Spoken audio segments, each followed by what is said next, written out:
Always choose I truth. asked. We ask the questions. What is needed in the world for Is that going to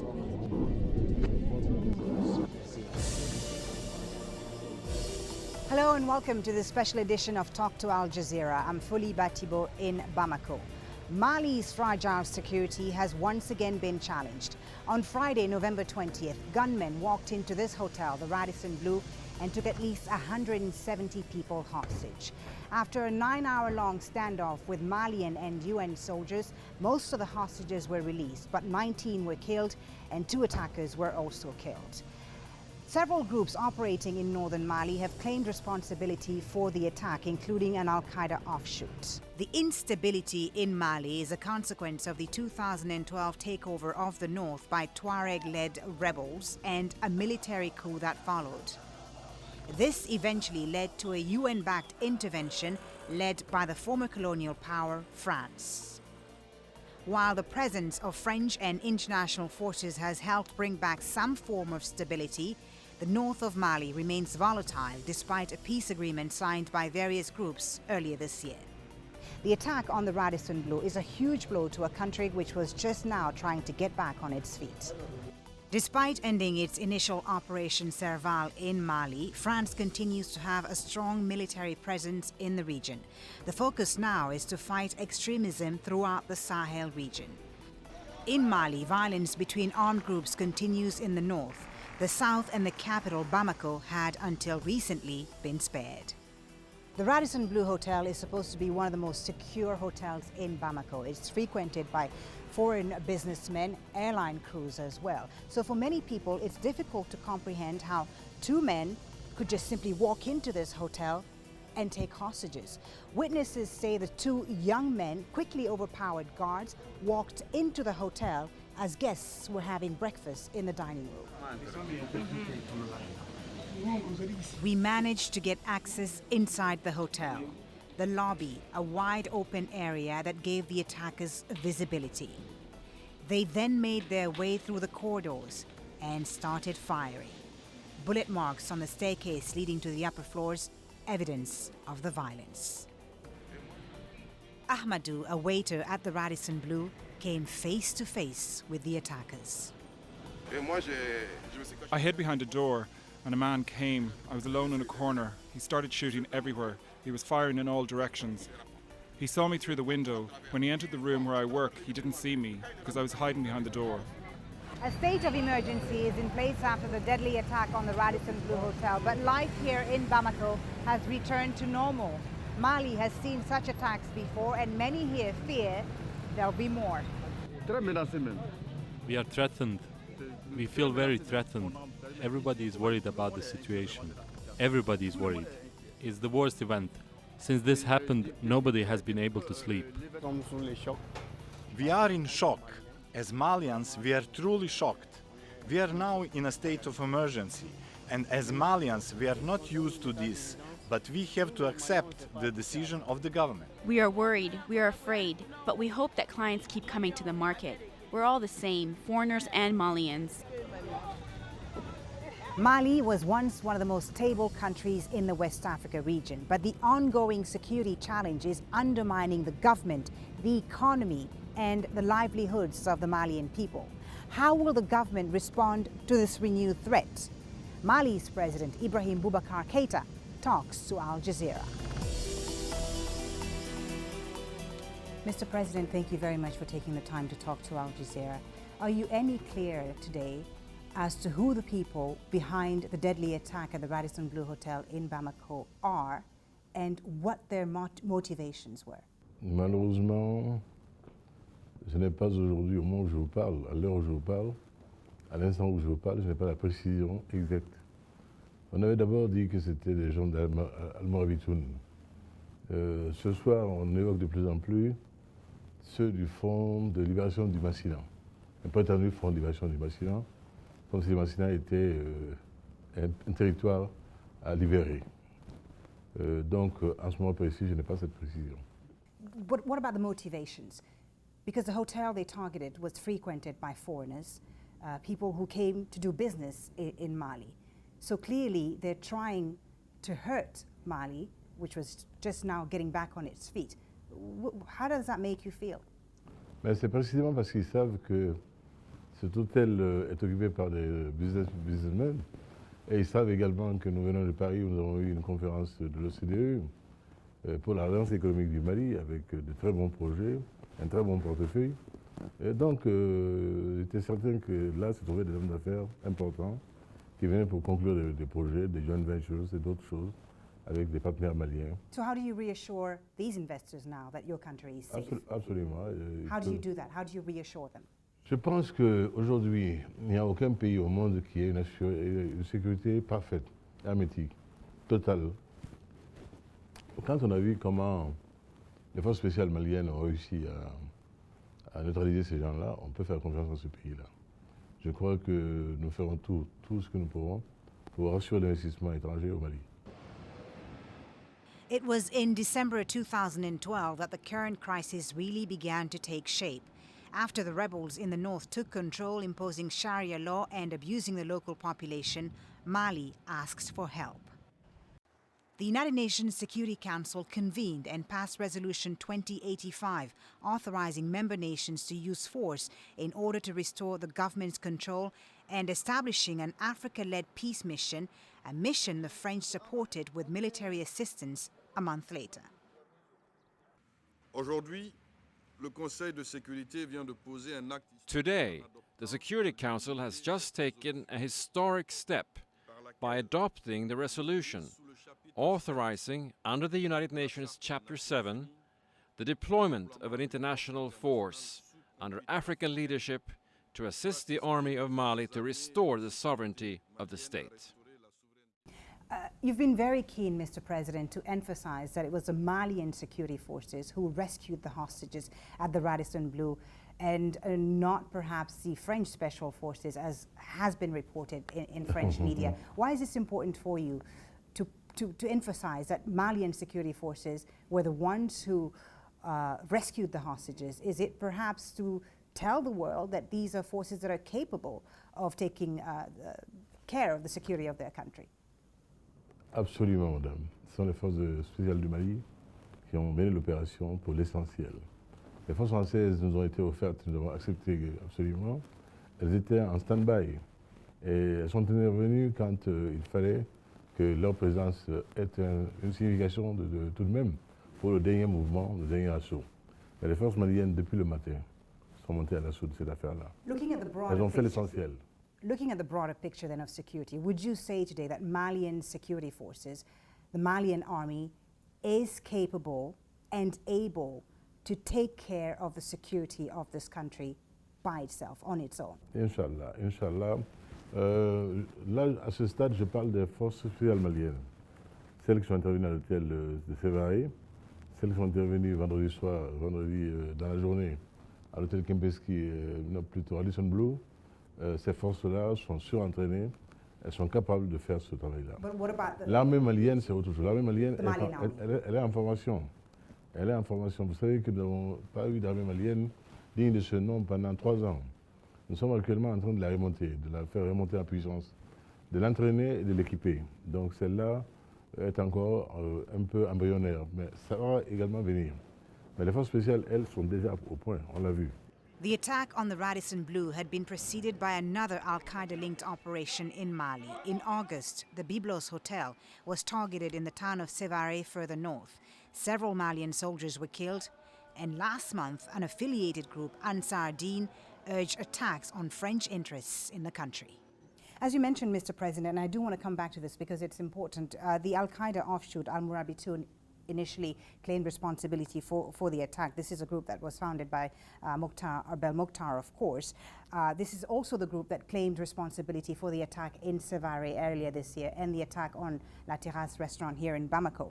They say they want their prisoners freed, and they also demand that the Malian government, and I want to quote this to you, stop persecuting their people in the north and in the center of the country.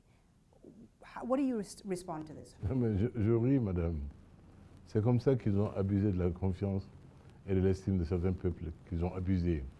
Il y a la persécution d'aucun peuple, d'aucune minorité au Mali, que ce soit le nord ou que ce soit le centre du Mali. Et d'ailleurs, je vais vous dire que l'attaque contre l'hôtel Radisson a été condamné par les mouvements de Kidal, par l'ensemble des mouvements armés du nord du Mali.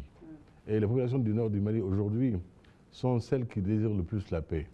Et parce que ces dividendes sont là, en termes d'eau potable, en termes d'électricité, en termes d'école, en termes d'infrastructures, de communication. C'est là un argument But all fallacieux. the groups in northern Mali, though, committed to the peace effort, the peace process that was signed in Algiers earlier this year? Because just a few days ago, before this attack, Ansar al-Din came out and said we should conduct attacks against France and its interests here in Mali. It seems that the truce, the peace, is still very fragile. Certainly. C'est certain, mais Ansar al-Din n'est pas notre partenaire. Ansar al-Din n'a pas signé l'accord de paix. Ansar al-Din est toujours resté dans sa logique à elle, contre l'accord de paix et toujours en accord avec al-qaeda pour saboter l'accord de paix et troubler le nord du Mali. Ansar al-Din n'est pas notre partenaire. So how do you take on then Ansar al-Din and this threat? Do you take this threat by Ansar al-Din seriously? Je suis pas facilement impressionnable et qu'on peut m'effrayer. Je suis habitué à beaucoup de choses, madame, à mon âge. Je voudrais dire simplement ceci à M. Yad Agali. Il ne pourra pas venir à bout de l'État du Mali et des forces de paix du monde entier, qui toutes ces forces de paix soutiennent l'accord de paix au Mali. Et tous ceux qui sont contre le processus de paix au Mali en seront pour leurs frais, parce qu'il n'y a pas d'autre choix d'avenir.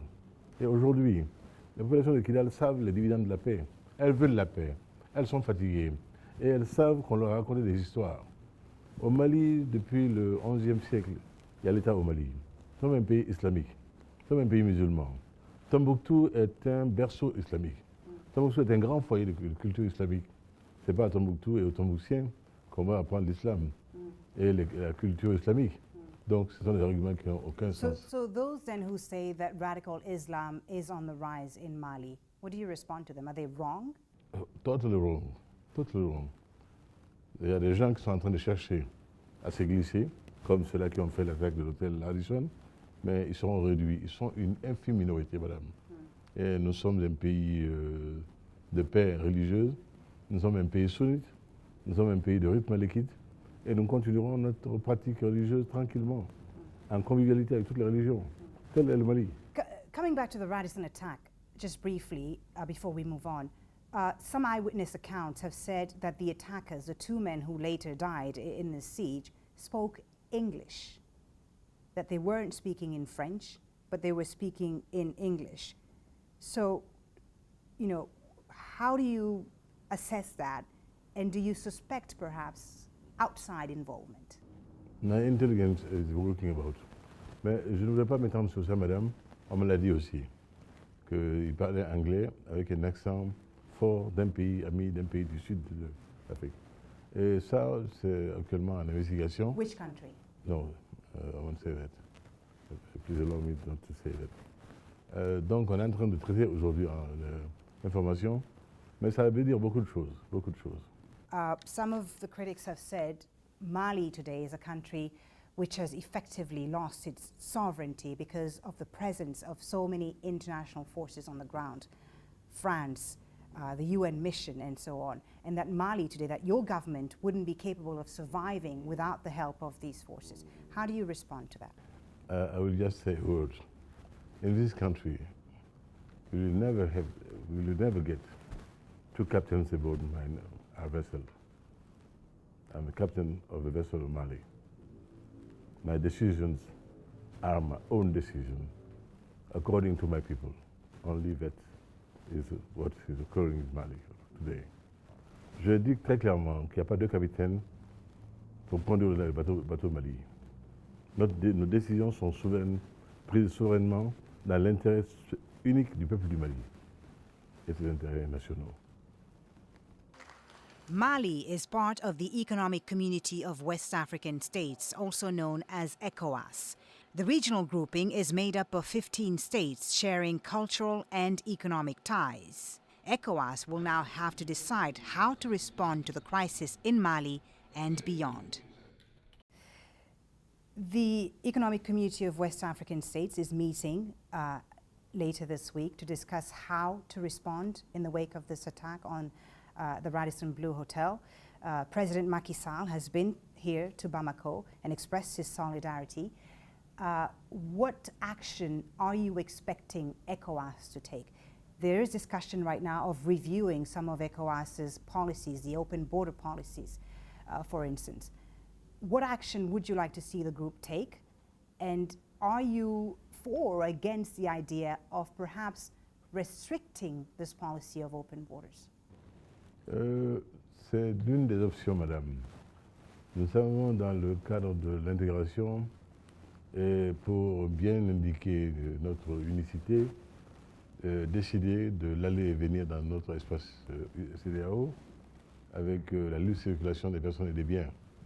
Mais quand on sait qu'aujourd'hui nous sommes dans une période d'insécurité, dans une période d'agression où tout est possible, les gens profitent de la moindre liberté de circulation pour commettre ce qu'on a connu vendredi ici au Radisson, nous sommes obligés de réfléchir pour savoir quelles mesures de sauvegarde. But Mali is a landlocked country.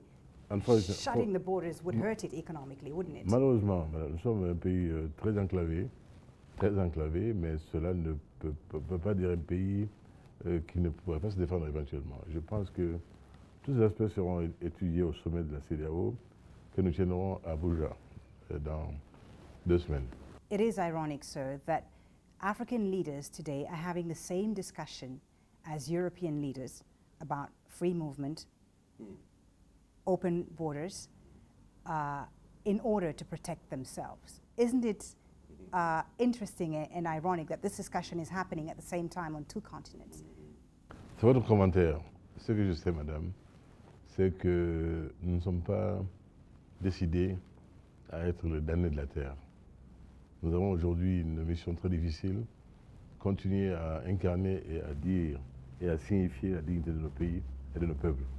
Il ne sera jamais question pour moi, chef d'État du Mali, d'ouvrir des camps d'internement pour des Maliens qui cherchent à aller à l'extérieur. J'ai un devoir national, c'est faire en sorte qu'au Mali, il y ait du travail, de créer les conditions économiques pour que chaque jeune Malien se dise que je suis mieux chez moi que d'aller mourir en Méditerranée.